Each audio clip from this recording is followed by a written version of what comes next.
But first, let's kick off things in the back half of our hours here today with the update on the vaccine front. As I said, 6 cases causing the brakes to be put on the Johnson & Johnson vaccine there, with doctors increasingly concerned about blood clotting issues. And for more on the updates we're watching play out, a bit of a debate in the medical community around that pause, I want to bring on Dr. Howie Forman, Yale School of Public Health professor, joins us now. And Dr. Forman, I mean, we were talking earlier with another doctor about what this means. Obviously, do no harm, kind of the mantra in medicine. But talk to me about this move to put the brakes on J&J's vaccine now. Yeah, look, I think one thing we have to understand, and it became very clear watching the FDA press briefing earlier with the CDC, is number one, this is extremely rare events that we're talking about right now. And number two, the pause is likely to be very, very brief. And they made very clear that there are 2 different components of their announcement. One is the alert, making sure that physicians know to be on the lookout for this, both for reporting purposes, but also to understand what the appropriate therapies are for these patients, because it's not a typical cerebral venous sinus thrombosis case. This is one that's accompanied by thrombocytopenia, which is a very different entity from what might have otherwise seemed to be a typical cerebral venous sinus thrombosis. When you take those things together, they decided that a pause was required in order to be able to get the communications out to the physician and clinical community so that patients will not be harmed. My hope is that this pause is very, very brief, and that by Thursday or Friday, we're back to using J&J vaccine. And Doctor, I know these are rare cases, but now you've got concerns about blood clots with Johnson & Johnson as well as AstraZeneca. How fair are the comparisons between these 2 vaccines and the problems that we've seen pop up?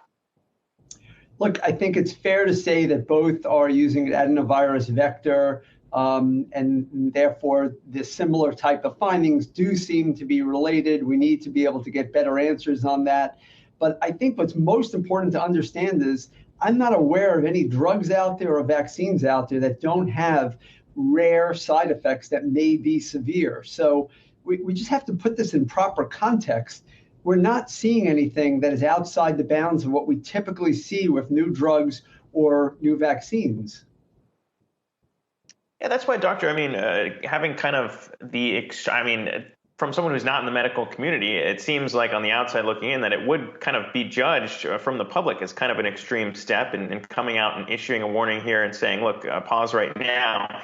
I understand a measured response to that would be, oh, that sounds like a good idea because we want to protect everyone who's potentially getting this vaccine.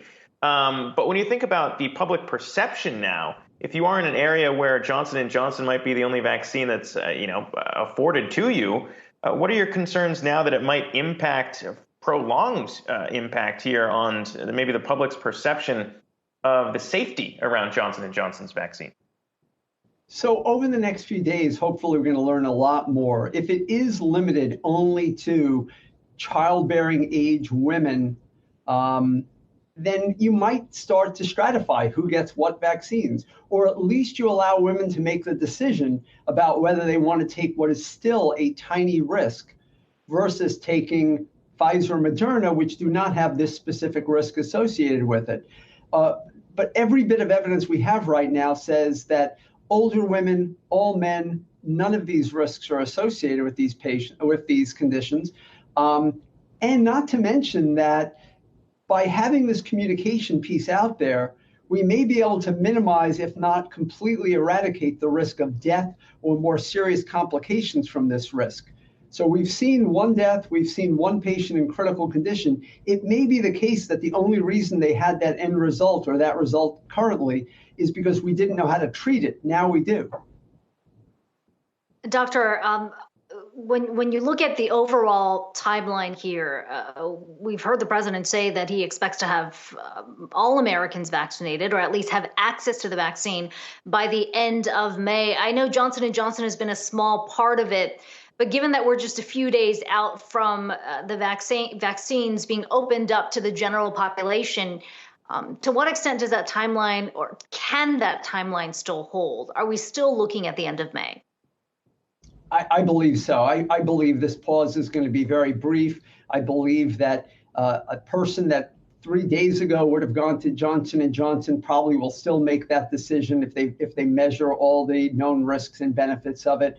But I do think we want to wait for the advisory committee to meet tomorrow. We want to see the FDA make a statement after that, presumably Thursday or Friday, and hopefully that the pause is released after that and we go back to using the best available evidence to inform patients so that they can make the right decision for themselves.